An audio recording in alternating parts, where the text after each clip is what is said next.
And now, weighing in out of the blue corner, Josh the Punk Thompson. 100% agree. And on the other mic, he weighs in from the red corner, Big John McCarthy.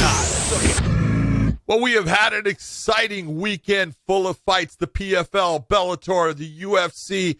We even have Gervonta Tank Davis going after Barrios tonight, even though we're not going to talk about that on this show because it's going to go off too late and we want to get this show out to you guys. So welcome to the Weighing In podcast with the real punk, Josh Thompson. If I got stories to tell you guys. No, we have no stories to tell. We have no stories to tell. And myself, John McCarthy, we've got podcast Dave on the controls, and we are here to give you our views on what is occurring in the combat sports world. I cannot wait to talk about some of the things going on. What's up, my man? What happened to your background? Son, what happens in Mohegan Sun stays in Mohegan Sun. I'm letting you know that now. Not talking about it. My background has changed. I'm in Georgia right now. Georgia. It's absolutely amazing here. Came down visiting with Jen Brown and checking out her community because I'm looking at buying a place maybe over here now too. We'll see what happens. John knows. John's just mad that I don't buy in his neighborhood. That's why. Because you don't come to my neighborhood because you're too afraid to know, oh my God, it's fantastic. And then you'd have to live near me. I know, that would be just tragic. Tragic. But well, you know what, though? You can't live in what we call an elderly community. Yeah, this is very true. Oh, man. I can't imagine. Honestly, can you imagine if I had Miss McCarthy knocking on my door all the time? Hey, it's time to film the podcast. Oh, you'd be done. I would love it, though. Love it. It's just so funny because I think so many people live like in areas they've lived their whole life, like I have. Yeah. I lived pretty much in California my whole life. I lived in Idaho for high school and stuff, but when I came back after, I've been in California my whole life. And it's like you just don't know. Used to it. Yeah. You don't understand the rest of the states that are out there, how beautiful they are. It's amazing. Yeah. And the communities that are out there, I love it. I love just exploring and seeing what's going on. So we'll see. I'm got in touch with someone who is the realtor here. And so we'll see. Oh, already? You have lost your mind. Already. Bought a place in Dallas. You are so weak. I am. I'm weak. So we're gonna have fun. We'll take a look at some lots. I'll probably just buy a lot and build on it later when lumber's not fucking $98. Lumber's already dropped down, man. We're all good. Build, baby. We'll see. All right. Okay, so let's get into this. Talk to me. Because, look, I don't have the computer screen in front of me. Normally, I run this. So you run the show tonight. God forbid. God forbid I'm running the show. Is that what it is? Jeez, yes. Hold it. You thought in the past that you were running this show? There was never any doubt whether I was running this show. You are so lost in life. I love it. Maybe we'll stay on track tonight. Hey, oh, my God. All right. You know what? You just sit there, Kate. John and I are screwing this pooch. You just sit there and hold the tail up. Okay? Calm down, buddy. Let's talk about the PFL first. We had some interesting fights. There were some fights I didn't agree with, but you know, it is what it is. Let's talk about Kayla Harrison versus Cindy Dangwall. It was exactly, in my opinion, what I said. Kayla Harrison is phenomenal. She is an incredible athlete. She's becoming an incredible MMA fighter, but she's just not facing competition that's pushing her. She's not facing the people that are going to put her to that next level right now. She's doing it, facing people that she's just head and shoulders above as far as athletically, martial arts skill-wise, everything. Not that Cindy Dangwall doesn't have a lot of skill. She's never had any stand-up at all. And when you look at the difference, her game was always judo. She's not going to out-judo Kayla Harrison. So no. John, it really just comes into this conversation that I'm hearing, and look, I could be wrong. I'm just simply saying that I'm hearing buzzes that Kayla Harrison is thinking about leaving the PFL. Oh, I've heard more than buzzes. Okay. There's more than buzzing going around. Yeah. I'm hearing that she's thinking about leaving the PFL. Now, look, money. Everyone understands money is great, but they want to get to the next level. They want to say they want to fight other places. They want to try it out. I get it. I understand. For me, I've always went where the money was. So for me, when she says, if you're making a lot of money there, you're always the winner of the tournament, and they only have that tournament in that weight class for you. I'm thinking to myself, why? You're already a medalist in the Olympics. Why even bother? Like, just keep making your money. Like, the rest of your life is not going to really make a difference. You're making your money. But I guess it depends on who you are and what you want to do in life. Yeah, but there is this. Let's be honest about this. Kayla, coming from the Olympic background, going straight into the PFL, and she's got all these people. Like, go to where she trains. She's got all of these athletes, both from the UFC, Bellator, and she sees, that people are saying, people like John McCarthy being an asshole, saying, hey, you're just not facing that competition that you need to face, that top quality competition that, I'm not saying that you can't be in there with them. You absolutely can. You have that skill set, but that's what I want to see. And so I think, she's a prideful person. She's got an ego, which every fighter has, and she wants to test herself. She wants to be put up there against the best, but she's also a businesswoman and realizes I'm making really good money with the PFL. So she's kind of in this, I'm not saying she's in negotiations, but there's talk going back and forth between her and a guy named Dana about, whether she's good enough to be in the UFC, which is absolutely ridiculous. To say, well, I don't know if you're good enough. Stop. You sound stupid saying that. That's not true. You're just playing a part right now. Don't do it. She is absolutely good enough. So the real question is, how much are you going to pay her? Because she's making great money right now with the PFL. She makes great money for every individual fight, and then she gets a nice $1 million check at the end of the season when she wins the season playoffs or whatever it is. So, the real question for Kayla is, what's important to you? You were in the UFC. You were there. You know what it's like. You made it there. People can sit there and say, well, have you ever fought in the UFC? And you go, yeah, I did. And all that, you have that in the background. So then when you go after the money, it's like, yeah, I've been there, done that. This is what's important. I know what's important, what I need to do. She hasn't been there and done that yet. So a little bit different position. A little bit. But is she really still, when she goes to the UFC at 145, they really have no division? So who is she I agree. fighting? Well, that's the real question, because that's her teammate. They train at the same place. So Amanda and her train at the same place. So then what do you do? Like, I don't know. I honestly believe that she shouldn't go there. And I know everyone's going to think I'm going to homer, but she should go to the UFC, or she should go to Bellator. The reason why I think she should go to Bellator, you're saying that Amanda Nunes is her teammate. Why go there? And you're going to have to fight her if you want the title. Yeah, like, you can't just go there, and like Dana's going to expect you to fight her. Yeah. And so why go there, disrupt your guys' friendship, your relationship, all that stuff, for sure, over money. Maybe they may pay you some money. I don't think they're going to pay you as much as what Bellator will pay you. I don't think they will. They may for the first fight. They may pay you that much until you fight Amanda. As soon as you lose, though, they're going to take your pay scale way back down.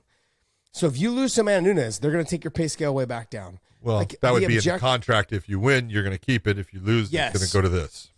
Yes, that's the thing. I feel like when we're having this conversation with everyone at home, you guys should understand how these contracts work. Look, they will pay her a lot of money, like they did Michael Chandler. They pay Michael Chandler a ton of money. Well, guess what? He just lost. His pay scale will drop now, probably to almost half of what he was making. Yeah, dramatically. So what he did, and everyone knows I don't like Chandler at all. But my point is with him though, is he banked on himself, and I can appreciate. I love that. Way to go, Michael. The fact, way to go, Michael. I love the fact that he banked on himself. He's like, you know what? I'm going to be the fucking champion, and I'm going to go out there and prove to everyone I am. Maybe he will be later on down the road. Not right now, but maybe he will be later on down the road. But my point is that I like when fighters bank on themselves. They say, hey, I'm going to do this, this, and this. I'm going to make as much money as I possibly can. If it doesn't work out, I'm going to bounce. I'm going to go somewhere else and make as much money as I possibly can. Some of these fighters stick around in whatever organization it is, and they continue to beat a dead horse with a stick, thinking they're going to keep getting, like Dana's going to keep doing them favors. It's not true. And they're going to, I'm going to give you this, I'm going to give you that. No, and they keep signing these long-ass contracts. Fighters, stop signing these 6, 8, 10 fight deals. I'm okay with a 6-fight deal if you're young. You know you want to be there for a while. But if you're in like your 28 to 34 range, don't sign anything longer than 4 fights. Don't. Because you can end up catapulting yourself into that top 3 and you're making the same money that you would have been making before that. Like, it's stupid, dumb. Anyways, back to Kayla Harrison. I am hearing that she's thinking about leaving. I would love to see her fight in Bellator. I think the fact that she is teammates with Amanda Nunes it does make it even more interesting to see her fight Chris Cyborg, because if Chris Cyborg has a weakness, it's her grappling. Absolutely. 100% it's her grappling. And Kayla Harrison, she knows how to get the fight to the ground, obviously. And when she gets to the top position and the grappling position, I think she could be dominant against Chris Cyborg. It would make for a very interesting conversation in a fight. When you sit there and you say, Chris has worked at her ground game. Now she's a black belt in Brazilian Jiu-Jitsu, but it still doesn't equate out to the ground and what Kayla Harrison is capable of doing. You know.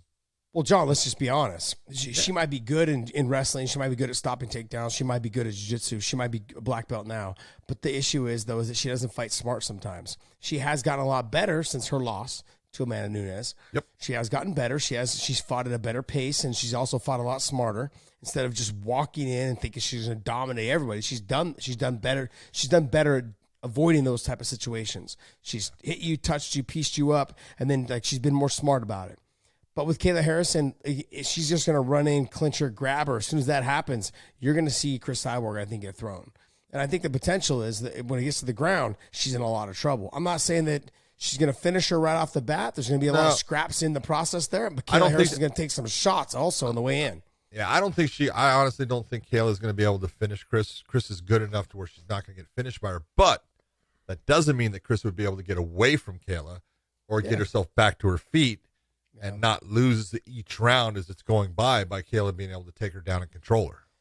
Yeah, I also think that more people would rather see the Kayla Harrison and Chris Cyborg fight versus the Amanda Nunes and Kayla Harrison fight. Just my personal opinion. No, and that's not a homer status. That just means look, the gold standard, no matter what, for the longest time, has been Chris Cyborg.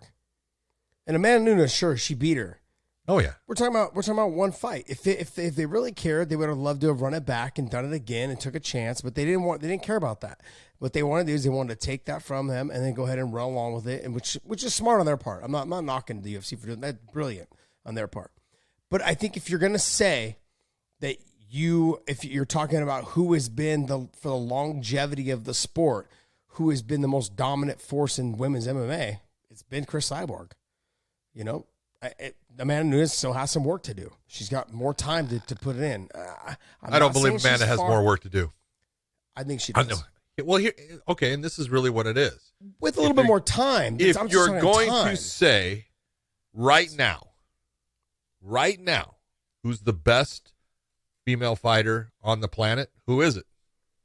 Amanda Nunes. Okay, there you go. It's Amanda Nunes. So when you sit there and say, oh, she's got more work to do. Well, she doesn't have more work to do as far as being the best there is at this moment. She's the best. Okay. She's got more work to do to be considered the best ever. All-time best? Yes. Okay. That's what I guess I should have been more clear. Okay. And here's the thing. I'm going to go back to this. I just got to check you on it a little bit. Of course. Sometimes, I speak out my ass and I have to be checked a little bit, and I get it. But it really just comes down to I want to see a longer duration of dominance, and she's been dominant. There's no doubt she's been dominant. I'm not knocking. I'm not knocking her at all. Oh, I think Amanda Nunes is fucking absolutely over amazing. The last 3-4 years, just incredible. Absolutely amazing. But you just said it, 3-4 years. Chris Cyborg hadn't lost in 13 years or some shit. That's true. When we start talking about that duration, but it's and this is what happens is it's the same thing. As soon as you lose, Fedor for how many years? Yeah, was everyone? Oh, the best is Fedor. The best is Fedor, and they were right. The best was Fedor, and as soon as he lost, oh, he sucks. It's like stop. No, he doesn't. Someone beat him. It was Fabricio Verdum. He beat him. Congratulations, Fabricio. That doesn't mean Fedor sucks. Now, at this day, is Fedor the same fighter that he once was? No. He's older. But he can have great performances, a la Anderson Silva against Julio Cesar Chavez in boxing, 46 years of age. It was impressive to watch that performance. So it's all about putting the person against the right opponent where they can actually shine. You don't put someone like Anderson against a young stud that's fast and everything right now. Put him against someone that you go, okay, well, there's an equivalent that their styles will work and the speed factor won't be ridiculous. And I think, right now with Fedor, coming back, they're going to look for someone that works as far as that age difference. Yeah, good stuff. I mean, it really just comes down to there is buzz that she is going to leave the PFL, and if she does, I hope she ends up in Bellator. Because I definitely would love to see her come. I want to see that fight. Bellator. I'd like to see her against a couple people. I'd like to see her against Julia Budd. It would be, Julia is physical. I think Kayla's more physical, honestly. But I want to see the Kat Zingano fight. Yeah, there you go. I want to see the Kat Zingano against Taylor would be judo outstanding. person. Yeah. Kat Zingano, judo player against wrestler. Jiu-jitsu. Nice matchmaking, Josh. Good. Thank you. I know. I've been credited for that before. Good stuff. Great stuff. I know. A crowd goes wild. Oh, there it is. There it is. Now we just lost Thompson. It. Okay. All right. What other fight? Look, Jenna Fabian. She looked absolutely amazing.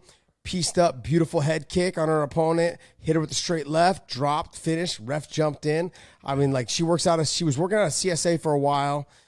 She was there for the longest time. I think she moved over to Extreme Couture's. I think is where she's at now. I think so. I believe. But she's good, man. She's really good in terms of the feet. She was the one, and she's from New Zealand. She trains. I think she used to train with Janae Harding and the girls out of there. And I'm surprised she hasn't gone back. I'm surprised she hasn't gone back to New Zealand, Australia area there to work over there because there's more MMA stuff there now with top talent. I get it. I understand. There's a whole, Jessie Jess, she stayed in Vegas. Look at Joanne Calderwood. She stayed in, she got T-Wood, big T-Wood. That's why. Yeah, Calderwood's Scottish, right? Yeah. That's why podcast Dave's in love. Yeah, but that's why she never went back. There's nothing there. It's a bunch of grass fields and golf courses. Damn. Jeez, that's all there is. Oh, jeez. Dave, you don't have to put up with that crap, man. What's he gonna do? Beat me up through the mic? Come on. No, I'm just gonna live vicariously through John when videos of you getting bullied this past weekend. Oh, jeez. All right, bullied. Let's stay with the women in the PFL. Larissa Pacheco, who has had a couple of fights already against Kayla Harrison. Did you see the knockout she had? Man, tell you what, it was a good little fight back and forth, but she finished that thing off. Big power. I mean, I'm right near probably 10 to 15 seconds left in the round. Just blasted her opponent, Helena, and it was very nice finish. But again, you take a look at Larissa and you go, well, she's lost to Kayla Harrison twice already. So now we're going to put her against Kayla Harrison again. That's not the way a trilogy works. A trilogy works off of you each have a win. Yeah. So I don't know. There's nothing you do. Like we can sit here and vent all day, but it comes down to what the fighter wants to do. And if she wants to move out and do something, at another promotion, then I think that might be best for her. But I mean, it's hard. It's hard. John, I will not ever criticize her for sticking around, making as much money as she possibly can at the location she's at. I will not criticize her for that either. At the end of the day, I'm like, oh, you're an Olympian. And that's more than 99.9% of the people in the world. Like, I'm not going to criticize anything you do. And the fact that you've been successful in MMA, sure, I don't believe you've been beating the top talent or even anywhere near the top talent, but you did something outside of what you're used to doing. I tip my hat for you for that. Like, I don't think people understand how much pressure there goes on to these athletes that were successful in something. Henry Cejudo, being an Olympic gold medalist at a young age, coming in, trying to be an MMA fighter, and being a fucking one hell of a damn good one. But the thing is, though, it's hard to think that, like, what if you're not successful? Like, I was an Olympic gold medal. Now it's all been like kind of pushed to the side. I tip my hat to these athletes that have done something in another sport, come in. I don't like Greg Hardy, but look, I'm like, hey, it's kind of a cool thing that you're trying to do something else to make yourself continuously be a successful athlete, But I think it's great, but good stuff. Okay, let me ask you a question about Greg Hardy, because I understand what you're saying, and Greg had a situation in his life that I do not agree with. I do not condone in any fashion. It's wrong. There's nothing more you can say. It's bad, and you should pay the consequences of what you did. But since he's come to MMA, what problems have you heard of him? None. I haven't heard any, and that's the only reason why I'm actually talking about his fights. Does someone get the ability to say, "I made a mistake" and move on? Yeah, I mean, I always looking, and I love when people, oh, you're a cop, you don't give people. I believe in second chances. People make mistakes, Sometimes good people make bad mistakes. Sometimes bad people make bad mistakes. But when he at least has come into this world, he hasn't done anything to embarrass the sport of MMA. He hasn't done anything bad. He took some puffs on an inhaler during a fight. Maybe you don't want to do that, but that was not his fault. That was, the corner's fault and stuff. So, I mean, he hasn't done anything bad. So I have nothing bad. Keep going, doing what you're doing, Greg Hardy. You're doing great.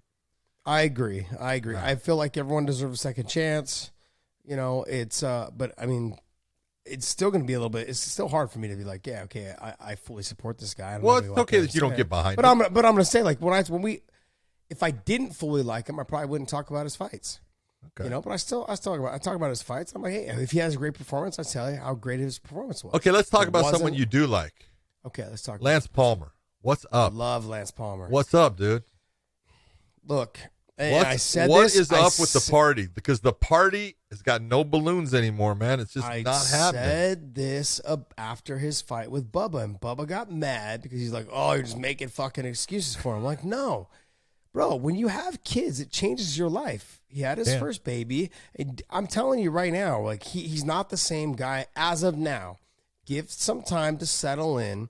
I mean, he is getting a little bit older, though. So it's like, I don't know if he's ever going to be able to make a run back. But I think a lot of it had to do is that he just had a baby. His life has changed. Like, he's got to get used to that feeling of like, okay, I've got to leave my child to go train full time. It's. I'm telling you right now. Yeah, I think desire to go do the same things. Yeah. Changing, yeah. We got to remember, I think he won it 2, maybe 3 times he's won this tournament. 2 times. 2 times. He's got money. It's not like he's broke. I mean, like, but he does have this thing for cars, so which can make you broke real fucking real fast. quick. Yeah, real quick. But I mean, he's got a beautiful house, got an amazing wife. He's got, now a new little girl. I mean, like, just I'm gonna give him a pass on this situation. He didn't make it to the playoffs. Okay, we'll see what happens in the next show. So you just say go home and regroup. Yeah, go home, regroup, get your shit back together. Who knows if he'll even be with the PFL after? I don't think he will. I was hearing buzzes that he was thinking about leaving also. Yeah, no pressure. I don't think he's going to be with the PFL. I heard there's some problems there. Yeah, no pressure on him as well. But I'm hearing that he's just like. And I'm telling you, the guy he lost to, both of it is good. Yeah, he's undefeated. The tough son of a bitch, man. He's good. So it's 16-0, 16-0. 17 now. He was 16-0. Yeah. Yeah. Now he's 17-0. Yeah. Nasty. Yeah. He's good. So it's interesting just how one year how everything changes. But all right, let's talk about the next one because this is the real one. You had Anthony Pettis lost his debut fight in the PFL against Clay Collard, comes in against Rausch, and he loses again. But I didn't think he lost. Okay. Talk to me, Goose. Tell me why you don't think he lost. Well, look, he definitely lost the one round. He got knocked on his ass. He got hurt by the knee of the shots, and he definitely lost the one round. But if you go back and you look, it's not the amount of shots that Montefiore is throwing. It's what's landing. I don't care how many he throws. I care how many land. When things are going off of the forearm, off of the shoulder, off of the hand, doesn't count. I don't know what some of the judges are looking at. I thought it was pretty clear. Anthony Pettis should have won that fight 29-28. All right. Now, it could have been if you were crazy, in my opinion, and gave it 10-8 round with the one that he got knocked down, then it would have been a draw, but I don't think that. But I just look at it and go, he's not getting any help from anybody sitting on the outside because I actually thought he fought well enough to win the fight. Atlantic City, right? Atlantic City. Yeah. Just my opinion as I watched the fight, I was like, I don't think he lost. And I knew going in because I watched it afterwards, so it's not like I was watching it live. I knew that he had lost, so I was looking for him to lose. Mm-hmm. And I'm watching it going, okay, he won that round. All right, so he's got to lose the next 2. And I watched the next one. He loses it. Okay. And then I watched the third round. I go, what the hell? But so for me, right, I feel that Anthony Pettis, he still has a lot left in the tank. I think he's absolutely amazing. He's a great fighter. I think he's also even a more amazing person. I've talked to him a couple times, trained with him once, like a long time ago. I think he's a fabulous athlete. I think also, though, that fighters that leave the UFC and they go to other organizations, they think that it's just going to be an easy sailing wherever they go. Ooh. And I think this is just proving that it's not true. And it was no different than when Benson came to Bellator. I mean, he got smashed by Korshkov, and then he just got smashed again by Jason Jackson. I mean, I'm a Benson Henderson fan. I know people maybe don't think that because I love Benson Henderson. I love Benson. How do you not like the guy? He's a family guy. He's got amazing kids. His wife is absolutely amazing. He's just a wonderful person. Every time he helps everybody. He helps everyone. All of the fighters that come out of his gym, all they do is speak highly of him. It's not the lab. It's the Benson Henderson gym is what they call it. It's like, I'm just being honest. Hey, John, I did not hear that. John, it's okay. John, I think you're an amazing coach. Keep doing what you're doing, brother. But guess what? Keep Benson nearby. Yeah, keep Benson nearby. I mean, he's kind of the glue that holds it all together because he's still an active fighter. He still works with all the other fighters individually and helps them try to get to their goals like he has. And so you can't be anything but respectful of the guy. But with Anthony Pettis, though, I feel the same way about him. I know the two of them kind of have crossed paths over the years, but the bottom line is that they're both extremely talented. They're both very good. With Anthony Pettis, I just feel like when you left the UFC, there was a little bit of that, like, I got this, no problem, and the same thing. I wouldn't say the same thing happened to Benson. He just fought Korshkov his first fight. Yeah. It was not a good fight. Went up in weight, fought at 170, thinking he was going to go. But that was a little bit of the whole UFC thing as well. I left the UFC. I was the champ there. I'm going to go to 170. I beat UFC guys at 170. I'm going to beat this guy at 170 for sure. Yeah. You know what I mean? So I think there's a little bit of that feeling when fighters leave the UFC thinking they're just going to go to another organization and walk through these guys, and that's not true. It's not. These other fighters in these other organizations are really damn good. They just don't get the love that the UFC is able to build around their athletes. Which is unfortunate because, that's, I think every promotion just needs to spend more time focusing and developing their athletes. Whether it's through social media or PR. But I think he fell victim to that situation. You could be right. So overall, I thought the PFL, they had a decent card. It's one of those you look at and you go, there was some good fights on it. There was some ones that I knew that was going to happen. I knew that one was going to happen. So, but there was a couple of interesting fights on it. All right, let's go to Bellator. We had Bellator 261. Has some really amazing fights in the prelims. There was a couple of them I just loved, but let's talk about what was your favorite fight of the night? My favorite fight of the night? Yep.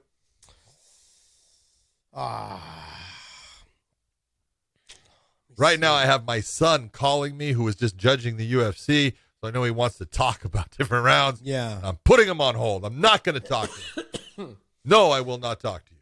Let me see. What was my favorite fight of the night? I know maybe people will not agree with me, but... And I don't know if it was my favorite fight of the night, but I really liked the Soren Bach fight. I thought Soren Bach and first fight of the night. Yeah, it was the first fight of the night on the prelim. Bobby Lee. I thought that fight was a great fight. I thought the way that they were scrambling, the way they were fighting for each other, there was a jockey of positions. I like those type of fights. Yeah. I look back, I would love to see like a Soren Bach and an Adam Piccolotti. Ooh.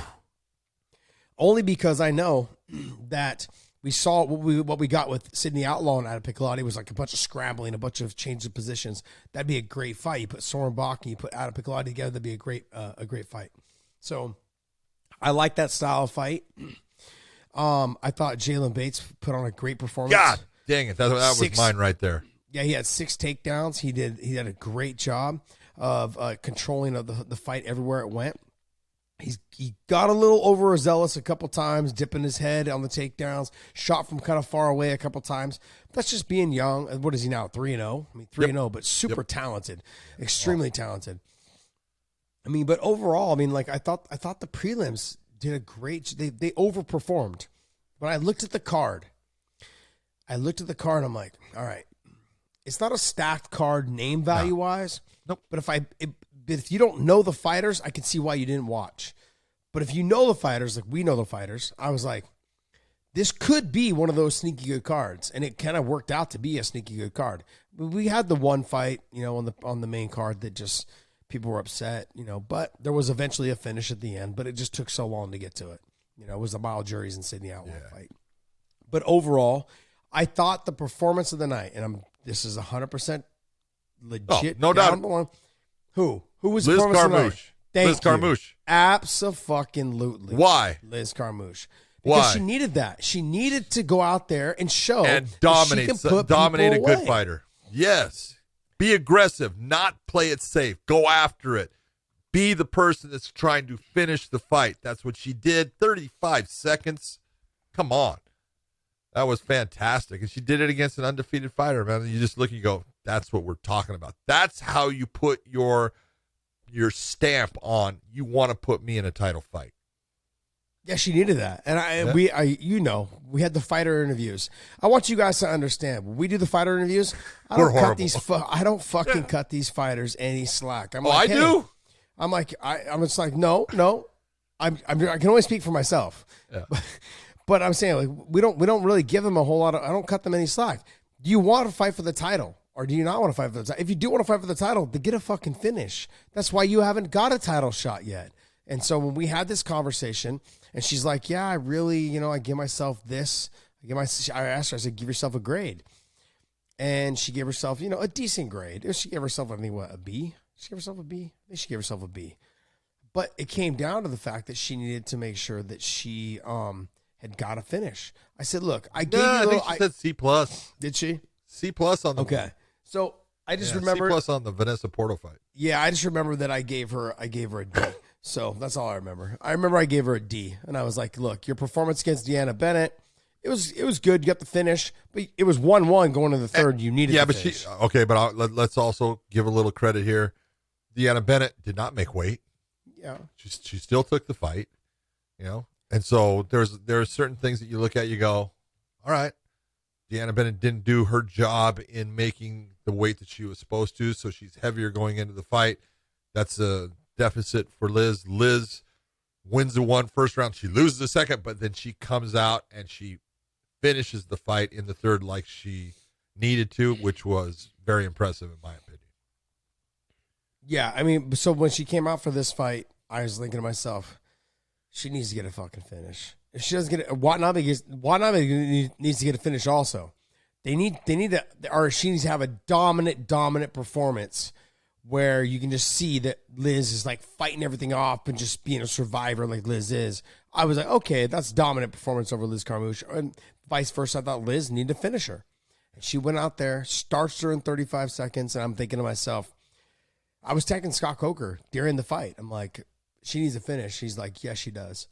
And then seconds later, I was like, that's exactly what she needs. Like, that's exactly what I wanted to see. So when I'm seeing that and hearing that, says everything. I can't imagine she's not next. But we're going to see what happens with the Denise Holtz fight against Juliana Velasquez. That to me is a great fight because I want to know, Juliana Velasquez likes to stand, but she's a judo player. She's got great top pressure. She's got good ground and pound. Will she go out there and try and take Denise Holtz down? I don't know if she will. She may try to stand with her, and that's, I think, a big mistake. Anyways, but I thought overall that the performance tonight was Liz Carmouche. I thought Jalen Bates had a great performance, and I thought Soren Bach had a great performance. Those three fights to me kind of stood out to me. Christian Edwards, I thought was good. Just showed his inexperience. Adam Brock could have got him out of there in the first round. Didn't do it. He decided to wrestle for a split second. Gave his opponent Young some time to recover, and then that took away the whole get him out of there in the first round and the second and third round. Look, we don't get paid by the minute. No. Okay, so don't be in there for 15 if you don't need to be in there for 15. I know you want to get the experience, but you don't need to. Get that in the gym. You got training partners like John Jones. Why the fuck are you in there for longer than you need to be? Get out of there. Get out of there, kid. But good performance on his behalf. What other fights impressed you that night? I thought John De Jesus. Here's a kid that, early in his career had a lot of losses. Man, he's good. he lost to Aaron Pico in the fight before this one, and we have all seen exactly what Aaron Pico is becoming, and so that there's nothing to feel bad about in that one. I thought he fought a very tough fight against John Makapa. It was a very technical fight, but man, he was landing a laser left hand down the middle on that. I thought he really put on a good performance. The one thing I want to say is this. I heard stuff before the whole thing about, that fight card, that's horrible. That sucks. And Where I did you hear that from? Who told you that? Why would you? Who said that? I want to know who said that, John. Who John said McCarthy? John Yes. McCarthy, you tell me who said that. I don't know who said Okay. that. I will not say names, You but are Morning lying to me Combat right with now. Luke Thomas and Brian Campbell said that. But and we all have that opinion at times on certain cards, and Of course. I can remember, especially UFC cards, that I would I was going to be refereeing, and people were going, "Oh, that sucks," and I'm going like, "Yeah, I guess it's not that good a card," and it ended up being every fight was great. You never know, and there's the ones where you look and you go, "That fight card is stacked. That's going to be awesome," and it actually disappoints. So the one thing is, being a critic is great, and we're all critics at some time, but to criticize something before it happens, you're not being a critic. You're just being, negative. Yeah. Don't sit there and say when you don't, because you never will know until it happens. And when it happens and it's great, then say, man, I thought that wasn't going to be that good, but man, it was great. And if it happens and it's bad, go, I didn't want to say anything. I thought that was a weak card, and it proved itself to be that. But, I can remember back, UFC 199 was a pay-per-view. And it was a pay-per-view, and 200 was coming. And I thought that it was really stacked. And everyone ripped it because the main event changed. The main event ended up being Rockhold versus Bisping. And everyone was thinking, because they had already fought before, that Bisping was going to get tooled by, Luke Rockhold. It wasn't an interesting fight. And there was so many good fights on that card. There was Max Holloway against Ricardo Lamas, which was an incredible fight, and even in the pointing at the center of the ring or the center of the cage, right? Oh So, my come on, God, man. I love that part. Yeah.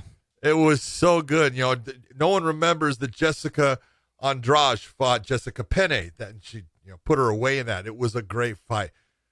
There was Clay Guida against Brian Ortega. Uriah Faber and Dominic Cruz, wasn't it? Dustin trilogy? Poirier and Bobby Green was on that card. Dan Henderson had an incredible performance against Hector Lombard, where it looked like Hector was, crushing Dan, and then Dan comes back, he lands a back elbow and knocks him out. I mean, there was some just incredible fights on that card. And then the whole thing with Bisping beating Luke Rockhold, knocking him out. People look and they go, you can look at that and you go, hey, before that show, people were saying, oh, it's going to be crap. It was one of the best cards. In fact, the very first fight of the night, I tell people all the time, there was a fight between a guy named Polo Reyes and a kid from Korea named Dong Hyung Ma. I just remember it's Ma, M-A, I believe. Man, it was good. What a fight. First fight of the night. It was like, holy shit. No one's going to beat that. And all of them tried to beat that fight that night. And so you never know. And so I'm just saying, sometimes fight cards look like they're going to be great, and they aren't. Sometimes they look like they're not going to be great, and they're really good. Yeah. You just never know. So, no, there's been plenty of like UFC cards we've talked about. I'm like, you know what? Maybe you guys don't know, but when I'm looking at this card, I look at the talent that's on here. Sure, we don't know who the opponent is that they're fighting, but that opponent I do know enough about to know that this is going to be a sneaky good card. And I would say probably 7 to 8 times out of 10, it ends up being a sneaky good card. Yeah. And all you really need, people don't realize this, you only need 2, maybe 3 fights that's still the show. It's all still the show. Great. And the rest of the card doesn't fucking matter. It just matters what those guys or females did to still the night. That's it. That's all they need. And the PFL had a couple of them last night, and then the Bellator had a couple of them last night. I'm like, look at Samuels over Hokit, 10-second knockout. That was just, come on. Hokit's a fucking All-American wrestler at Fresno State. I want to say he's a 4-time state placer for California. Yep. He's an actual nasty, comes from a breed of wrestling backgrounds. And he went out there 0-0 Everyone talking about him, man. They're all talking. His nickname was Baby Gaethje because he's crazy in the stand-up and likes to just stand and sling. And he got starched. Yeah, starched in 10 seconds. And it was one of those moments, like the reality needs to set in for these younger guys. Like, hey, this is a real fight. Samuels was a plus 500 on the betting odds. Plus 500. Yeah, go ahead. Where's my bookie when you need it? Where's my bookie.ag? Promo code weighing in. I could have made some money on that fight. Insane. See, this is what the problem is. I just don't know when to bet, and how much to bet. That's the problem. But you know every time afterwards. Yeah, I know every time afterwards. Absolutely. All right, let's talk about the main event because, in my opinion, they didn't disappoint. They went after each other. I love the fact Tim Johnson went after Moldavsky. I love some of the stuff he was trying to do in the fight. Moldavsky's just faster, more elusive, gave him some problems, but Tim Johnson was right there. There was a score of 50-45 by a judge in that, and I'm like, man, you gave Tim Johnson zero credit in that fight. You know, I don't know. I didn't agree with it, but I thought it was a good fight. I did think that Moldavsky won, but it was a lot closer than 50-45, and I thought both guys performed very well. It was entertaining. They were going after each other at times. I love when they planted their feet and started slinging leather. They threw hard. You know, it was everything that, you know, I expected in the fight. I didn't, you know, it actually was a better fight than I thought it was going to be. I absolutely agree with you. I thought it was a way better fight than I thought it was going to be. I honestly didn't think it was going to be that good of a fight. I was like, look, when I've always seen Tim fight before, he slows down quite a bit going into the third round. And I was thinking to myself, God, he's got 2 more rounds. I'm like, he actually picked it up in the fourth and the fifth. Boy, he did. I thought those were the rounds that he kind of had won. I think either the third and the fourth or the fourth and the... Yeah, I hadn't won in the fifth round. Yeah, the fifth round. Yeah. So it was like those are the rounds. He won. I think he won the third or he won the fourth. I can't remember, but I knew he won the fifth. So when I'm sitting there going, I'm like, man, how is he going to keep up with Moldavsky, knowing Moldavsky's faster, smaller, and able to like stick and move, stick on the outside. He's always in shape. I was thinking to myself, Tim's going to have a hard time. So this fight's going to slow down a lot where Moldavsky's going to pick him apart, potentially finish him. That wasn't the case. Tim impressed the shit out of me. And I'm going to look. When we look at fighters, do not let body appearances affect you. Because honestly, there's times that I still, as a former fighter, I look at him and go, God, that guy probably sucks. You do it all the time, man. You're Mr. Body Apparel. I am. You got to look at someone. Yeah, because I was always fucking ripped as a fighter because I took my shit fucking serious. hated you for that. No, I know. I was. Hey, what can I say? I'm blessed. Anyways, I know it bothers you guys at home listening to this. I know I'm very arrogant, cocky. I get it. Okay, it's just confidence. That's all it is. No, it really just comes down to the fact that, like, look, but I've seen enough in my career to know certain fighters, Tim Sylvia, Paul Bonatello, Cain Velasquez, fucking Daniel Cormier. They don't look athletic. They don't look athletic at all. Extremely good athletes for the way that their body was built or the way that how big they were. Tim Sylvia was enormous. What was he, 6'8"? 6'8". 6'8"? I mean, for a guy, he's a UFC champion multiple times over. I mean, like, the guy was a stud, man, for someone who was that damn big. You know, his athleticism to be that way. Well, the biggest part about Tim was his heart. Tim was tough. He was tough as hell. Tim was tough as hell. Remember, his arm broke and he tried not to stop the fight. Yeah. Frank Mir broke his fucking arm in armbar, and he's like, no, I'm okay. I'm like, God, no, you're not. You know, so you cannot let body appearances, and even me, like, even myself, even with the Tim Sylvia fight, I was looking at Tim Johnson fight. I'm like, you got to do something about your physical appearance. Give me a wax, dude. Wax your body, buddy. Wax. Just wax the belly, the chest. Oh. I'm being a smart never ass. listen to him. Don't listen to Josh wax. Thompson. Tim Johnson, do not listen to Josh Thompson. Exactly. Yeah. I'm actually just jealous because I don't have any hair on my body. I'm like, no hair on my chest, no hair on my stomach. Very actually thankful for that. But anyways, but you know, I mean, people let appearances get in the way. You look at Moldavsky, he's lean, he's ripped, you know, he's a heavyweight. I mean, he's got a good look to him, you know, and then you see Tim Johnson, you're like, oh, this guy, you know, Moldavsky's going to walk through him. No, that wasn't the case. I did what everybody else did, you know, and I shouldn't be saying that because it's my job not to do that, you know, but I thought Tim Johnson fucking proved that he deserved to be in that fight. I was like, you're a damn animal, a savage. And now I can't wait to watch him fight again. Yep, So. same here. He may have lost the fight, but I don't. In my opinion, no, he didn't lose anything in standing. As far as he's only getting better. Yeah, he's a much better fighter today than he was 2 years ago. So yeah. We overall, go ahead. No, Sorry. So for me overall, I ran into some people at the airport the next morning, and they were like, "Hey, you worked the fight the other night, right?" I was like, "Yeah," and they're like, they both of them said that they were really surprised how good the main event was. They're like, we didn't expect the main event. They're like, we actually went to go watch Keone Diggs and Daniel Weichel. They're like, we want to go see our boy Keone fight. They're like, but we were really surprised how good the main event was. I was like, oh, all right, cool. I was actually, I told him too. I was like, I was actually extremely surprised as well on how good it was. All right, well, we didn't talk about two of them real quick, so we'll quickly. Sydney Outlaw, you looked great. You dominated that fight. But the one thing that I will say, and I said it during the broadcast, I love the fact that Miles Jury at a certain point finally in the third round realized, all right, I got to do something here. He goes with the flying knee. He gets in a bad position again, but then at least he tried to do things to get himself out. He didn't sit in the same position and just let this clock go by and say, oh, well, I didn't get submitted. That is why he got submitted, is because he was trying to get himself out. He was opening up a little bit, and that can happen. So, Miles, I know it wasn't your night, but you have nothing to feel bad about in Sydney Outlaw. You look great. I'm just going to go with that because I want to talk about Daniel Weichel versus Keone Diggs. I thought it was a really good fight. I thought Keone had some problems in the beginning of that fight with distance, timing. It was a little bit off. I think the speed of Weichel actually was giving him a little bit of trouble in that fight. But then it changed and stuff. And in the end, I thought Keone Diggs got him. What did you think?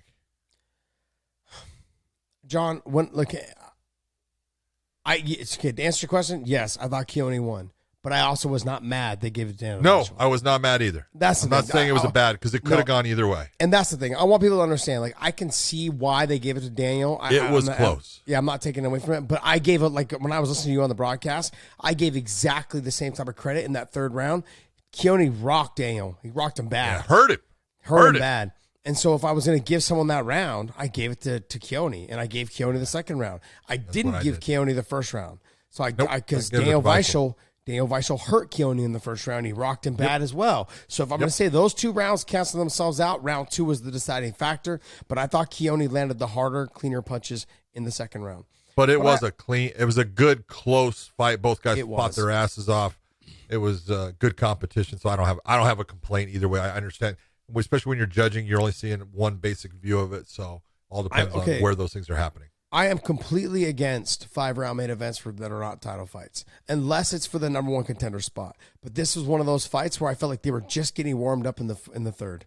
I was like, I want to see 2 more rounds. That was the only, like, if I was to say, hey, I want to see a fight go 2 more rounds, because they were getting after it, especially in that third round, and it was only getting better and better and better. So those are the type of fights I'm like, damn, I wish I could have had 2 more rounds. Yeah, but you can't have that idea at the end. You can't. No, you can't. You can't. Now it fucking drives me crazy. But hey, both guys, they both went out there, laid it on the line, and Keone's he'll get better from here. His first loss of his career, 9-1 now, but he was 9-0 before that. And Daniel Weichel's got fucking 50-something fights, so he's just like, all right. He's like, on to the next one. What, 53rd fight? Yeah. Holy bejesus. Yeah, he's you better figure out that this stuff hurts. It's funny. You talk to him, he loves it. Yeah. He's still happy with what he's doing.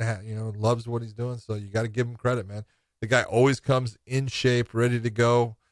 Yeah, he's impressive. Yeah. He's good. Like I said, I think he's probably one of the best technicians we have on our roster. He's a technician. He's good. He's good all the way around. He's hard to take down. He's got great stand up. He's good off his back. He's good on top. He can take the fight anywhere. That's what you want to see. He's very well rounded. True MMA guy. All right. Well, hey, go to mybookie.ag. Use the promo code weighing in, and they'll give you a little extra spending cash. We got the playoffs coming up. The Golden Knights have been eliminated.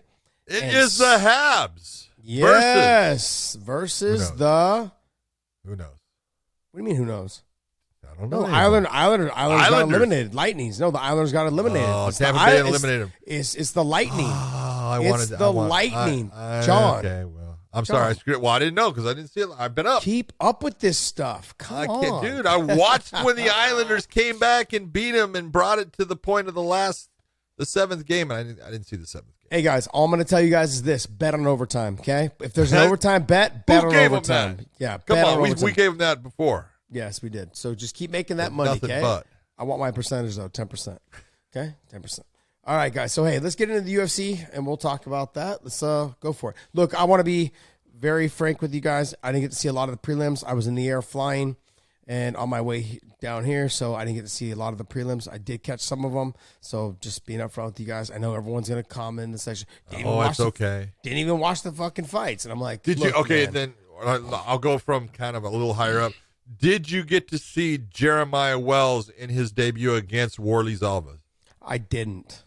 Okay, I want to talk about. And somebody said it was fucking amazing. Jeremiah Wells, God bless you, dude. That was fun to watch because you are nuts. He is fast. He is strong. He went after him to try to tear his head off.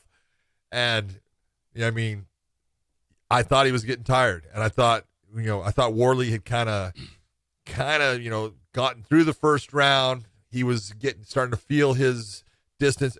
Everything was kind of looking towards him. And, man, Wells came back out in the second round, stepped on the accelerator again, hit him with a shot, hurt him, and put him away. Big shot. He was fun to watch. That's what you talk about making a debut. Jeremiah Wells, welcome to the UFC because that was fun to watch. It was impressive because I think Warley is a very good fighter, especially in the stand-up. And for the most part, you beat him up in the stand-up, and it was a very impressive performance. So I heard Warley didn't Warley bet $25,000 on himself to win? Did he? Yeah, I believe so. That didn't work out well. I think he bet $25,000 on himself to win. I don't know why he bet $25,000 to win $10,000.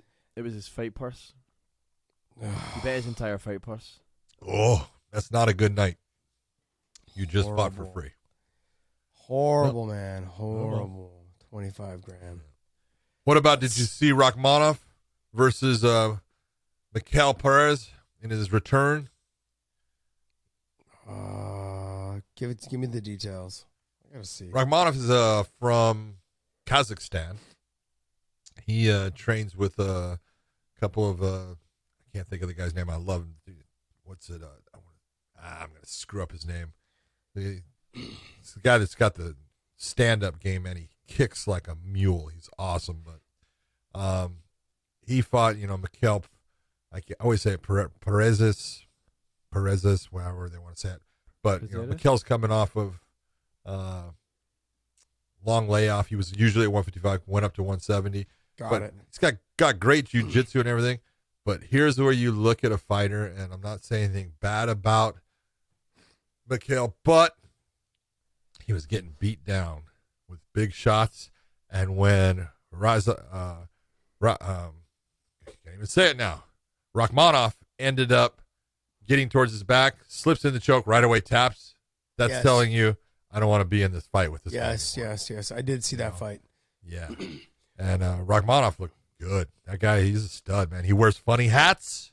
There's a lot of fur in there with tails and stuff, but, man, he can fight. Yeah, I've noticed that there's fighters sometimes will take a chance, and you talked about this the other night with Miles Jury. Like, Miles could have given up plenty of times. There's fighters when they're winning, they're great. When it gets turned against them, they want to be quick to get out. Yeah, and we've they're seen that very good hammers. Yes, but they're not great nails. Nope, they don't like to be nailed. That's no one likes to be nailed. No. Never mind. Go ahead. Hey, Josh. Yeah. I just want to make a correction. It was Justin James that bet his entire fight purse of $25,000. Got it. Okay. Justin James. James. So it was this. I think he lost the decision, right? He lost the decision. Yeah, split decision at that. Man. Yeah. Fuck. That sucks. The fight that I was very impressed with was Moicano. Oh, me too. Finally fought smart. Instead of being this guy, here's a guy, this is what I talk about all the time. Here's a guy that started out in jiu-jitsu, was very good at jiu-jitsu. Then he starts, I'm going to fight. So he starts doing stand-up, falls in love with the stand-up game, falls in love with knocking people out, falls in love with getting in these little battles and stuff, and it starts to works for him a lot, and sometimes all of a sudden he runs into that guy that puts him on his ass. And he fought this fight, and going into it, I said, Jai Herbert is good on his feet. You know, this is a guy who trains with Leon Edwards and all of them. He's good. He's fast. I don't know who's going to win. I know that if it goes to the ground, I know Moicano's got a big advantage. Is he smart enough to take this to the ground? God bless you, Hanato. You were smart enough. You fought smart. You used your talent. That's what a good MMA fighter does. I thought you put on an incredible performance against a very tough guy. You just dominated him. He was getting pieced in some of the first in the exchanges. stand-up. In the stand-up, he was getting pieced, and I was like, bro, you got to hit this shit to the ground. He ate some big shots. Second later, he gets to the takedown. He gets the mount right away, and it was just like, he put on a clinic on the ground. Shit out of him. I was like, he put on a clinic. The way he was passing and then going to mount and then coming out and going back to mount. I'm like, Jesus Christ, you're just at different levels, and that's why play the other guy's strength. Play your strength. Make him fight your fight. And that's what he did, man. He looked fantastic. Ego gets in the way sometimes. It's unfortunate, but it's true. Especially amongst fighters. What about, I was just listening to a thing about Nigerians doing so well in our country as far as people coming from Nigeria or just have this percentage of doing so well. And right away I was thinking, wow, UFC fighters. Yeah. Let's talk about them. Yeah. Okay, because, and then Kennedy, and I don't want to screw up his last name. So Kennedy, coming into this, I don't know if you remember his fight prior to this one, but it was, do you remember it? Probably not CTE. It was against Carlos, I want to say, was it Ulberg from, he's City Boxing with, Izzy and Berriman and all them. And he's got great stand-up, and he fights him. And he's getting just pieced up in the beginning of that fight. It's ugly. It's almost to the point you're going, oh, they might want to think about getting close to stopping this. But he hangs in there, and then he comes back, and he puts Ulberg out, man. He fucking knocks him out because he's got, good power. And then this fight happens with Danilo, and, Marquez gets his back. He's got the body triangle the entire round. The whole fight. Almost the whole fight he was on his back. Almost the whole fight. But you knew.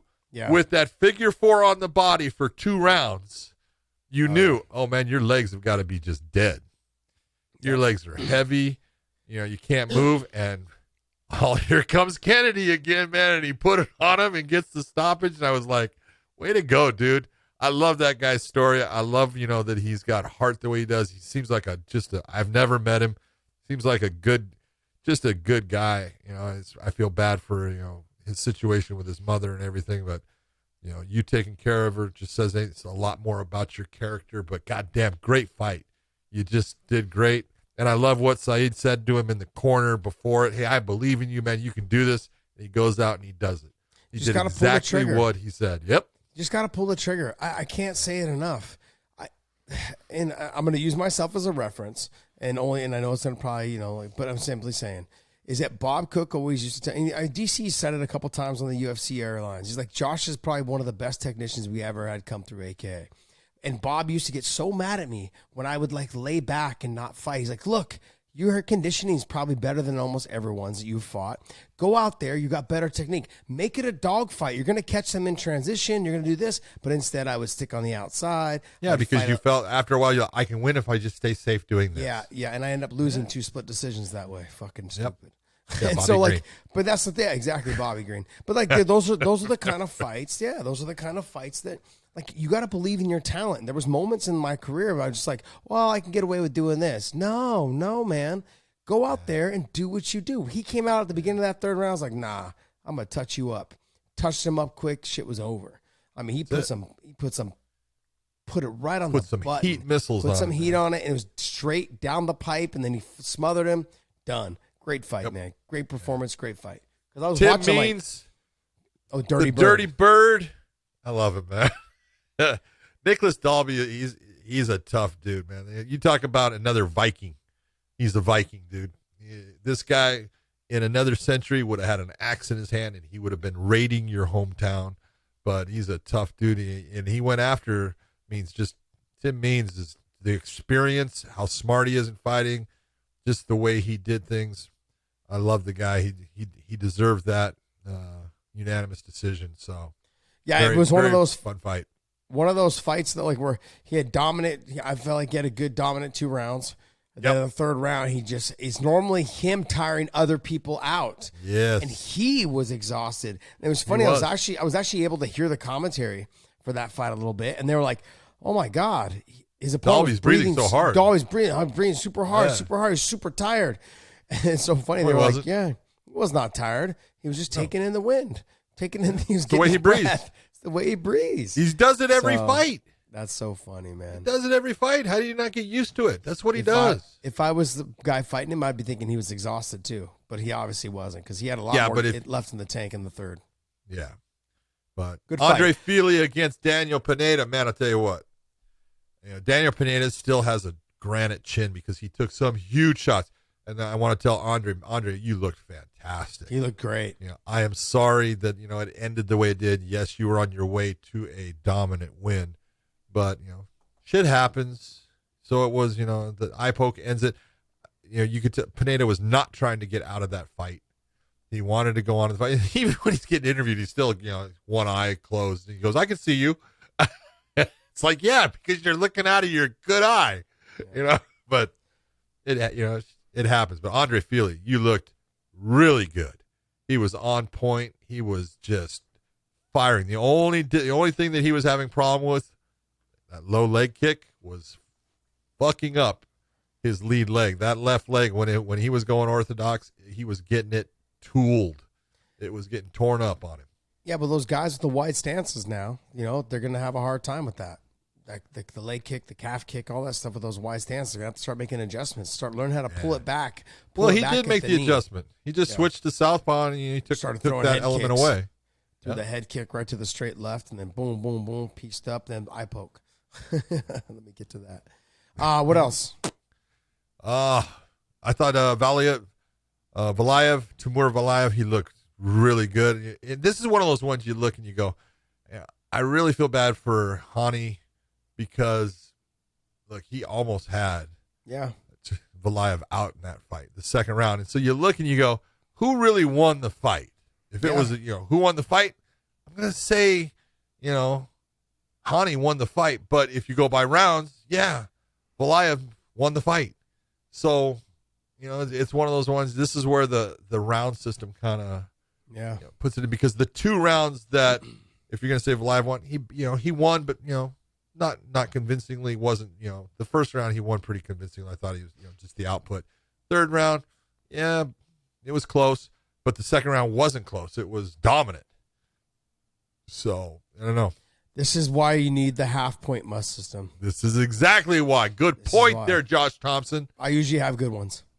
Yes, that was a good one. I like that one. I usually have good ones. All right, here we go. I don't even want to talk. It comes that point in your career. I was just talking with someone who's friends with OSP, and he's just not the same fighter. He just doesn't fight. He's waiting. He's not as fast. Tanner Boser, I've been in their cage with Tanner. He's a good guy. He's a tough guy. But at no time in OSP's true career should Tanner Boser ever have been close to him. It's just age, man. It's age. 38, slowing down. He's taking shots that he never took before. He can't get away from the same shots. He's getting kicked. At times you go, what's up, man? And nothing's coming back. He's very relaxed, but it's not good. When your career has been relied solely on your athleticism, when you get older, that goes out the door. Ask Roy Jones Jr. Okay, same thing with him. He's super athletic. Don't get me wrong; he's one of the best boxers to ever do it. Technically outstanding. Technically outstanding, but his game relied a lot on his athleticism. Oh, speed. So as soon as you touched as soon as he got older and you touched his chin, it was out, done. That's kind of what you're seeing right now with OSP. He moves out of range a lot with his hands down, his chin up in the air. He's not technically sound. Like, at least Roy Jones was technically sound, but he relied a lot on his speed and his athleticism to get himself out of trouble. And that's the same thing that OSP has done throughout his career. And now that you're older, you can't rely on those. And that's the issue. And it's only going to get worse from here. So do I think he needs to retire? Absolutely. I feel bad about it. Yeah, and the other thing, too, is his output is not there either. So how are you going to win fights if you have no output? If you have no output and you're a lot easier to hit now because you have slowed down, don't do it to yourself, man. Not a good combination. No, it's not. Move on. Move on to something different in your life. All right, let's move on to Cyril Gane versus Mr. Volkov. Cyril Gane, just a better athlete, faster. Just overall did exactly what I thought. Pieced him up on the feet as far as I thought he was going to try to get him down. He did. I actually thought he would get him down at a certain point. He really didn't. But, it's Gane is going to give everyone problems based upon athleticism. He's fast. He's big. He's strong. He is super athletic. He controls distance pretty well. He's pretty technical, though, too, for a heavyweight. Oh, yeah, he's got technical. He's technical. He's got some good skills. He needs to tune some things up, but he's pretty technical as well on the feet. So,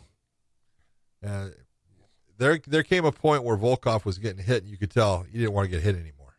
Yeah. He was having his nose got a little crunched, and he didn't want to get hit to the face much, and he was very hesitant to throw because he didn't want that response of the counter strike. So, it was a decent fight. It was a good performance by Gane. Not a great performance by Volkov, in my opinion, but went the 5 rounds. Gane definitely deserved the decision which he got. So, no complaints. It was a free fight. I'm happy. No, my honest opinion was when I saw the weigh-in photos that Volkov looked like he didn't train. And I'm not going to take anything away from Gane, but his waistline you can always put Volkov in one of those categories of that body just doesn't look right to be that great fighter because he's got the big hips and the narrow shoulders and it's kind of a weird shape. But but he normally has a little bit skinnier of a waistline. Like he's got bigger hips, I get it, but his waistline and his upper body's a little slender. This time it wasn't, so it looked like he just didn't put the road work in. I don't know what it was. I don't know why. Maybe there was some training problems, whatever it is, because of the COVID situation. I don't know. But he just didn't look as lean as he normally looks for this fight. And I think as the fight went on, he slowed down too much, and Cyril Gane just was able to touch him and piece him up. And he was just using a lot of his athleticism, but he was just technically able to get in there with his speed and his technique. So it was good work. Good. I mean, it was a good performance. Wasn't a standout performance? No, but guess what? I mean, they're all tough fights. With heavyweights. Still undefeated, man. With heavyweights, though. He's 9-0 now. With heavyweights, you have to always remember that the whole fight can change in one punch. Like with guys at 125, we're not worried about that a whole lot. They're going to take 6 to 8 punches before someone goes down majority of the time, right? But the guys at heavyweight, it only takes one. And it doesn't even have to hit clean, pretty much, So, I mean, overall, I thought the card was actually a lot better than this is one of those cards. I thought the card was a lot better than I thought it would be. You thought the action was better than what the card was. Yes, exactly. Yeah, so do I. I thought it was thanks good. for rewording that for me because I have a hard time You're with welcome. those things. I'm here math, English, vocabulary, it's whatever you want to call it. All those things, yeah. Human relations. Yeah, HR. Hey, you better be careful before I ask you that question. Has anyone ever grabbed your junk? Of course they have. Of course. All right. Okay, what do you got for us, Dave? Let's get into the news. Dave's putting up pictures of other bodies that are fantastic. Oh yeah. I can't see anything. I don't have my computer up. I'm not at my real studio, so we're just. All right, first piece of big news is the Fedor return in the first. Is it the first Bellator event in Russia? Mm-hmm. First Bellator event ever in Russia. Yes. First major promotion, correct? To go to Russia? Or no. The UFC's been in Russia. They went to Russia. Where'd they go? Yeah. They went. I do recall they just went. They went to Moscow. Huh? What? A couple times now. I think they've been there twice. Oh, have they? Oh, yeah. Good stuff. I'm glad we're finally hitting that side of the world. All right, go ahead. I think it's good for Fedor to be able to go. He hasn't fought, in his country for almost 10 years, and most of his career was fought, either in Japan or the United States. So it's nice to, that he can go and perform in front of his countrymen. Something that he's always taken a lot of pride in was, his country and, representing Russia and stuff. So I think it's a good thing for him. And I kind of like the fact it's weird because, we did the press conference thing. It wasn't for most people to watch, but it was with the press. And we did this whole presentation thing. And I thought it was weird going into it that we weren't going to announce who his opponent was because they don't know. They're actually looking and coming up with, they want a good opponent, but they want it to be, someone that has, a record or a standing that makes sense in fighting Fedor at this point. And it's kind of like now everyone's guessing. So everyone's talking about that thing because they don't know who the opponent is, which is good. Who do you think it is? I don't know who it is. I mean, I know names that have been brought up, but I don't know who it is yet. Because I don't think Scott Coker knows exactly who he's going to do. I think he's got ideas, but I don't think he knows. Who would you like to see him fight? Oh, my God. If I was going to say who do I want to see him fight, I would want to see him fight someone that, you couldn't do it again because he has health issues. But if you remember a long time ago when Fedor fought Krokop, that was one of the biggest fights ever. I would have liked to have seen that a second time. That would have been kind of cool because Krokop had still a great career after that in losing Fedor back then. So that would be fun. I could understand seeing Josh Barnett against Fedor because Josh Barnett was supposed to fight him at Affliction 3, and that canceled because of certain things Josh got in trouble for, and then so things ended. So that never happened. So that would be kind of good. You got Matt Mitrione, who had the kind of like double knockdown with Fedor and beat Fedor, who I know Fedor would love to fight again. So that would be one that he would like to get back, I think. And then there's guys out there like Alistair Overeem.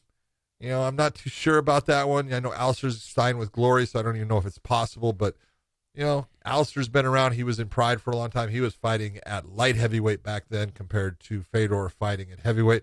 But it would be an interesting thing because of everything that Alistair's done and the fact that he was fighting in Pride when Fedor was fighting there. And the last one I would say would be, you could pull in Junior Dos Santos. Junior, a guy who was the UFC champion, likes to fight in the stand-up a lot. I don't know if that would be one that you could do. So all of those guys. Which one do you think? I like your Mirko idea. That sounds wonderful. I like the Mirko one too. That sounds really good. I could see the Matt Mitrione thing going on because of the double knockdown. Yeah. I could see that happening as well. I don't know, man. Who was the other guy that you said? There was another guy. Oh, I said Josh Barnett. Yeah, possibly. I don't know. Josh just had so many problems. He's had so many issues with commissions and everything else that goes on. I'm like, I don't know. Look, realistically, I don't know. I mean, I have no desire to watch him fight Overeem or JDS. No desire at all. Just not there. And I honestly, to be honest, I have no desire to really watch him fight. Maybe Josh Barnett. That would be the one, kind of, I guess, because there's nostalgia there a little bit. But, whatever. Whoever Scott puts in front of him, I mean, it should be fun. I guess my next question is, though, do we cut bait if he loses? I mean, I know this is and this is one of those things. They have a working relationship. They, with Coker and with Fedor, and it's been like, hey, I've helped bring you to the States. I've helped get you fights. It's been vice versa. Like our champions are from his. And he's camp. helped build his team. He's helped build his team. So there's a lot. But he's 44. 44. Like if you lose in Moscow, if you lose in Russia, do we fold it up? Yeah, I think at that point you do. I think we do. I think it's time to say, okay, you know what? You've had a phenomenal career. Just let's put it to bed. Yeah. I can understand it. I thought it was pretty cool. Even if he gets a win, you can say that. Yeah, I thought it was pretty cool that John Jones FaceTimed him to say, I "Hey, love that. I'm excited for your fight. I'm happy for you." I thought that was John. Classy move, John. Thought it was a classy move. Good stuff, John Jones. Nice work. Yep. So, what else you got for us, Dave? So the the next piece was just Misha Tate posted a picture of her progress for the fight coming up on July 17th. And, just for anyone questioning whether she's taking it serious or not, she's saying she's in the best shape of her life. Well, I will tell you this. Josh and I just recently went through a human relations class. And so I cannot professionally speak about what I am seeing on the screen. But I will say that Misha, I am sure, is in top physical form because I am looking at someone that has abs and is in shape. So, yeah, she looks great. I'm not saying that in any way other than she's ready to fight.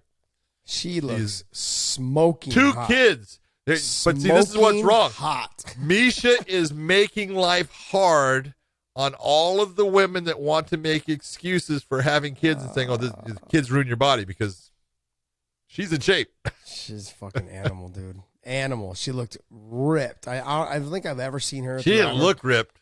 She is ripped. She is ripped, yeah. And I haven't seen her in any of her when she was younger. I've never seen her look this lean. She looks ripped. She looks fabulous.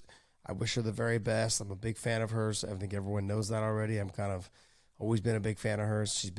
I've known her since she was young, since she was fighting in Washington and in Oregon, and a little bit in Idaho and like other areas there. I've known her for the longest time. We were all in the same circuits coming up. She's extremely talented, and I wish her the very best, man. She was working for One. She came back, and she's starting off her career and starting back up with her career. And I wish her nothing but success, man. So we'll see. We'll see what happens. Good luck, Misha.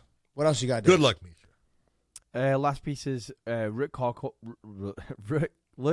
Whoa, I didn't get English, our second language. Rockhold claims that Khamzat declined to fight him in a main event, and then Rook's comments were he thought he would fight anyone. I heard, and I know I think you heard the same thing. Not only has he been turned down once by Mr. Chimaev, that's twice. Yeah, it's been twice. Yeah, see? Yeah. Yep, Mr. Chimaev, he's managed by Ali. Yes. I believe. And Yes, Ali knows Luke Rockhold. He knows. But Ali is being very smart. Yeah. Right now? Ali, give your boy the smoke, man. Let him handle it. Let him handle it. See? Ali, go out there. Let your boy get all the smoke from Rockhold.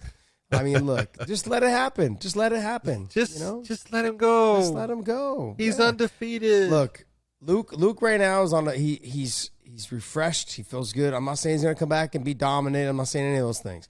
I'm saying right now he's reinvigorated himself into being like, hey, this is what I remember why I started this. He's been training a lot of jiu-jitsu. He's been doing a lot of pad work. He's in phenomenal shape right now. He doesn't even have a fight yet. He's already able to spar 5 rounds hard. He's fucking on point right now. He's at AK right now too, training back with the Russian guys and a bunch of other guys, Duran Wynn, Kyle Crutchmere, all the guys that are there. He's back there training with them right now. He'll probably head back down to Ruka to train down there and finish up some of his camp. He may go back out to Sanford MMA, he said also, get in some training there. He's refocused himself. He's kind of in the process of reinventing himself too. A lot more defensive on the feet, more, covering, making sure his chin's tucked, hands are up a little bit more, and utilizing his wrestling and his jiu-jitsu. So, hey, we'll see. We'll see if it all pays off, but I would have loved to have seen that Chimaev fight. I thought it would have been a brilliant idea for Rockhold to take that fight, which he did, but Chimaev. He took it. Ali, sign the paper, man. Ali, sign the paper. I just want to tell you, you're a smart manager. Tell your boy to sign on the dotted line, my friend. Ali, tell your just boy. stay smart, baby. Don't be scared, take homie. the bait. Don't be scared, homie. No, Don't take the bait. All right, what else you got for us? All right, we've got everyone go to ProWrestlingTees.com to pick up one of these unbelievably good-looking T-shirts with the weighing in logo. We've got a Independence Day logo specially made for the July 4th weekend coming up. It will cease to exist after July 4th, so if you want to have one of those fantastic-looking shirts, go to ProWrestlingTees.com and use the promo code and still for 20% off on that shirt. Pretty good, huh? I did that well. That's normally your thing. Well, I trained you so well to do it. I mean, over all these years. I mean, now, it's amazing. damn. Amazing. I wish I could train you how to cut trees down. It would feel a lot You better did. off. That's why I fell. Right. As a matter of fact, a week and a half before that, I told you, do not climb fucking trees. And what did you do? Jeez, you must not have had your hearing aid turned all the way up for that conversation. Oh, man. My pacemaker got in the way. All right, guys. Well, hey, make sure you guys hit that subscribe button, the like button on the bottom, the little button as well. Get the notifications. Also, go to our Weighing In Shorts or our Weighing In Clips channel. Hit the subscribe button there as well. We broke 1,000 subscribers there. We're trying to get it up, boast it up. So if you guys can, please share our clips, our short clips anywhere you can. We're trying to build this thing up as fast and as possible as we can. We are, when I get back from traveling, we will be doing a show that will specifically go onto our Clips channel. You guys will love it. You guys will enjoy it. It's going to be fun. It's going to be all the hype. You guys will Man, you're putting a whole lot amazing. of pressure on us. No, of course, because I know that's you how guys are Dan- going to love it. You're going to. They will. That means it's got to be good. We're in trouble. John, have you not heard our show? Do you not listen to our show on how I fucking do. good we are? Gosh. Have you know some what? confidence, my Hold friend. on. I want to apologize to you. You're absolutely right. Yes. Confidence is fantastic. key. When you're podcasting, confidence is key. Get that in that head, buddy. Well, All right, guys, actually, hey. Speaking is key, and you're not very good at that. So Says the guy who stumbled over something. Rockhold's name. Very good. Anyways, carry on, fellas. Okay, look, hopefully you guys enjoyed this show. We appreciate you guys for being patient with us. We got the show out as fast as we possibly could. John and I do a lot of traveling, and this is a big reason why sometimes, like today, this UFC was a lot sooner in the day, which is great because I'm on the East Coast now. I understand it's nice to film at this time of night versus, at 1 a.m. But look, I'm glad. This show was a little bit earlier, so I missed some of the prelims. My apologies, but I was in the air flying. John got an earlier flight than I did, and after his flight was canceled, correct? It was. Yes. I ended up having to drive to Boston. I hope you guys enjoyed the show, and we will see you guys next time. John, what else you got? I want to say, Josh Thompson, have a very good time on vacation there with your family. Enjoy those times. And for everyone else, we will talk to you very soon, but it'll probably be just me and Podcast Dave the next time, since my man, the real punk, needs a break with his family. We got to give it to him. So the next time, it's only Podcast Dave and the ugly guy. But until then, we will see ya.